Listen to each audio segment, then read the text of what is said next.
नमस्कार. मी युगंधरा शिराढोणकर, योग थेरपिस्ट. आपलं स्वागत करते आद्यम योगालयाच्या स्टोरी टेलर कॉर्नरमध्ये. मनगंगेच्या काठावरती डॉक्टर रमा मराठे लिखित पुस्तकाच्या पुढच्या अध्यायाकडे आपण वळणार आहोत. बदल पचनी पाडा, नाविन्याचा स्वीकार करा. जठर.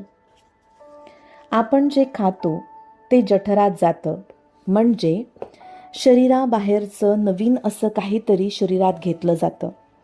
म्हणजेच जठर हे नवीन कल्पना, नवीन अनुभव पचनी पाडतं. तुमच्या जीवनातील कोणती गोष्ट, कुणा व्यक्तीचं वागणं तुम्ही पचवू शकत नाही. एखादी गोष्ट तुमच्या पचनी पडत नाही असं होत आहे का? विचार करून पहा.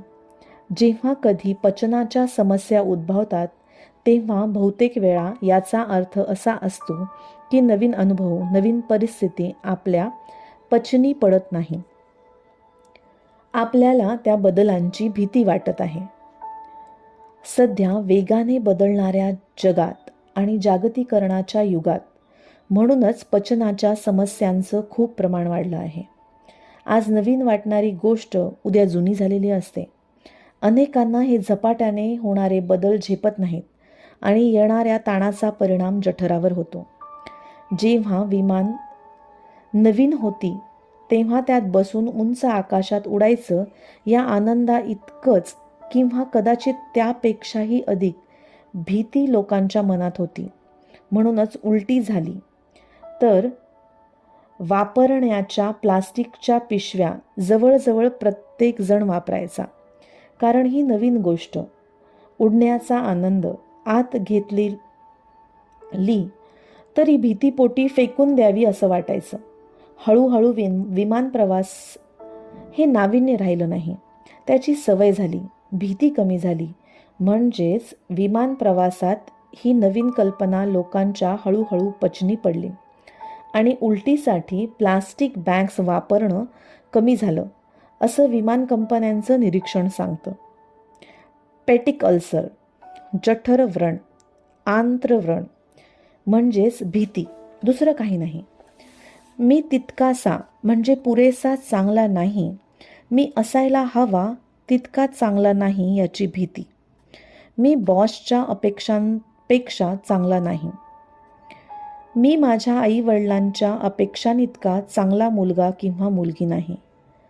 मी माझ्या पत्नीचा हवा तसा नवरा नाही. मी माझ्या मुलांच्या बाबतीत कर्तव्य पाडू शकेल असा बाप किंवा आई नाही. असं ज्यांना वाटतं त्यांच्या बाबतीत काय घडतं पहा.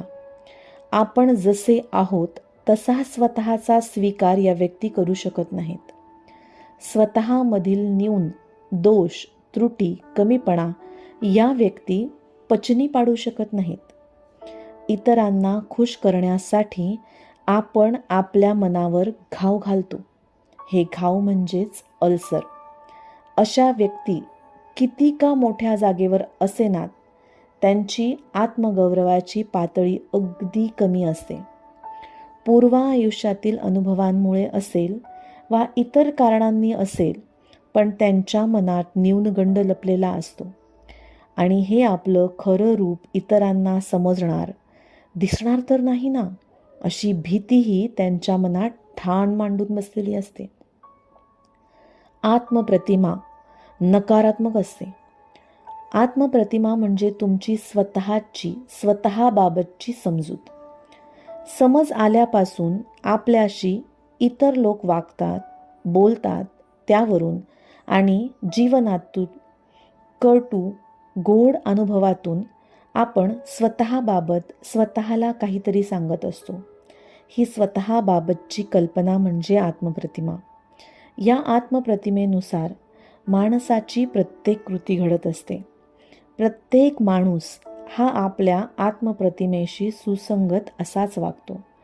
कुणीही माणूस आत्मप्रतिमेशी विसंगत वागूच शकत नाही.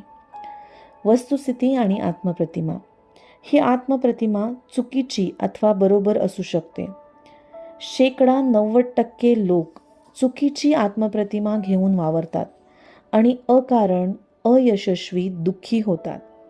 लहानपणी कोवळ्या वयात चूक बरोबर खरं खोटं न ठरवता आपल्याबद्दल जे बोललं जातं ते खरं मानून आपण आपली आत्मप्रतिमा घडवत जातो आणि 90% वेळा ती चुकीची असते.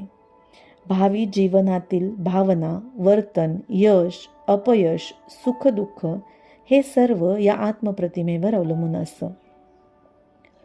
अ, ब, क, ड या 4 मुलींचं उदाहरण घेऊ. अनिता अ, बबिता ब, कविता क, डिंपल ड या 4 मुलींना सौंदर्याच्या बाबतीत आपण अनुक्रमे अनिताला 5, बबिताला 10, कविताला 15 आणि डिंपलला 20 असे गुण देऊ. हे गुण ही त्यांची सौंदर्याबाबतची वस्तुस्थिती आहे.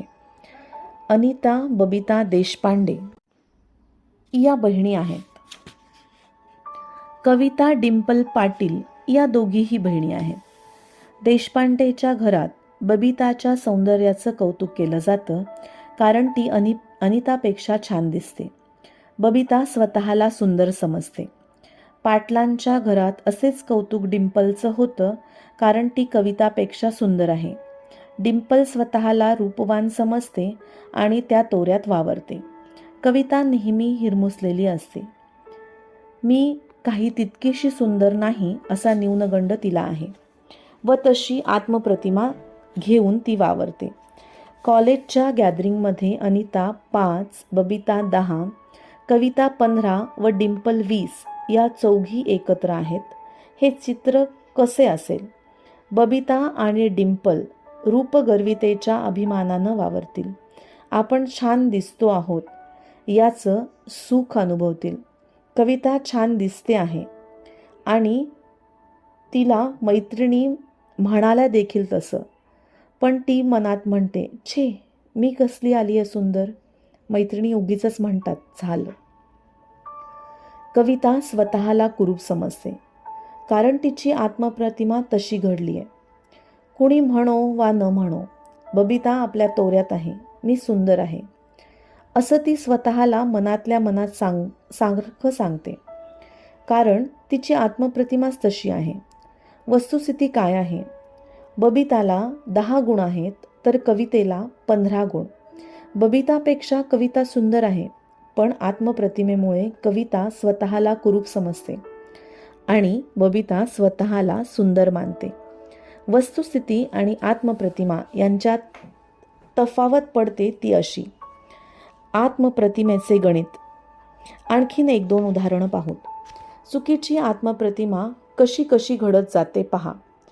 पालकांच्या अज्ञानामुळे मुलांच्या कानावर त्यांच्याविषयी चुकीची वक्तव्य पडत राहतात. मुलांची मनं ओल्या मातीसारखी. जो आकार दिला जातो, जी आत्मप्रतिमा दिली जाते ती मुलं अजाणता स्वीकारतात आणि आयुष्यभर चुकीची आत्मप्रतिमा घेऊन वावरतात. अयशस्वी दुःखी होतात. महेश हुशार आहे पण मोठ्या भावाच्या तुलनेत थोडा कमी. दादासारखी अमुक गोष्ट तुला जमणार नाही या वाक्याची पुनरावृत्ती घरात इतक्या वेळा झाली की आपण अगदी कुचकामी ढड्डोबा आहोत असं महेश समजतो. याचा परिणाम अभ्यासावरच नव्हे तर त्याच्या प्रत्येक कृतीवर झाला. आपल्याला काही जमणारच नाही असं त्याला वाटतं आणि तो आपला आत्मविश्वास हरवून बसला आहे. आई वडिलांना वाटतं रागवून ओरडून महेश अभ्यास करेल, निदान दुसऱ्या एखाद्या बाबतीत तरी तो चमक दाखवेल. पण तसं होत नाही. महेश वाया जातो. जणू लहानपणापासूनच त्याच्या मनावर कोरली गेलेली वाक्य सिद्ध करून दाखवतो. आई वडील स्वतःऐवजी महेशलाच दोष देतात. पण त्यांचा तरी त्यात काय दोष? महेशची समस्या सोडवण्यात ते अपयशी ठरले कारण आत्मप्रतिमेचं गणित त्यांना उमजलं नाही. मिनल सावळी असली तरी रेखीव हुशार आहे, पण छोटी सोनल गोरी पान, तिचंच घरात खूप कौतुक होतं. कळत नकळत मिनल स्वतःला कुरूप नावडती समजते आणि अजाणता तशीच वागते. अजागळ, एकलकोंडी या विशेषणामुळे तिची चुकीची आत्मप्रतिमा आणखीनच दृढ होते. तिला कसं सुधारावं हे आईबाबांना कळत नाही. यात दोष कुणाचा?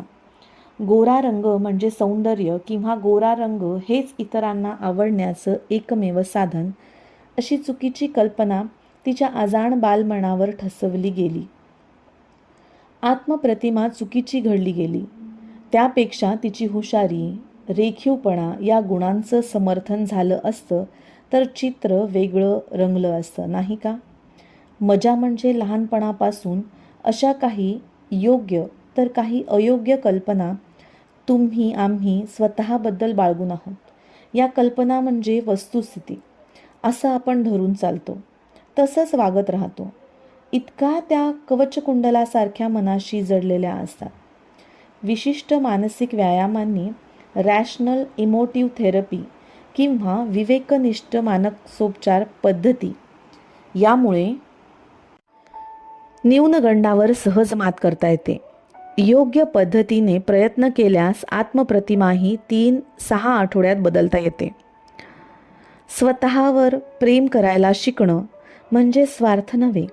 उलट ज्या व्यक्तींना असं स्वतःवर प्रेम करणं जमत नाही, स्वतःचा दोषांसकट स्वीकार करणं जमत नाही, ते भुकेले राहून आत्मप्रतिमेची भरपाई स्वार्थी कृतींनी करू पाहतात.